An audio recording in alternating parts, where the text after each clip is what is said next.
ஜெயலலிதா ஆட்சிக்கு வந்தாங்க. அந்த அம்மா ஆட்சிக்கு வந்தவுடனே மதுரையில் ஒரு மாநாடு நடந்தது. அந்த மாநாடு ராஜீவ்காந்தி இறந்தப்ப. அதனால தான் அந்த அம்மா ஆட்சிக்கே வர முடிஞ்சது. ஏன்னு கேட்டிங்கன்னா, 2 ரவுண்டில் எலெக்ஷன்.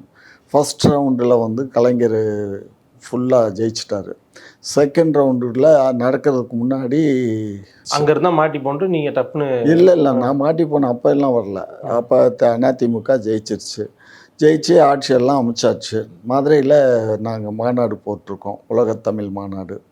அதுக்கு மேடத்துக்கு பின்னாடி நான் உட்காந்துருக்கேன். என் பக்கத்தில் சசிகலா அம்மாலாம் உட்காந்துருக்காங்க.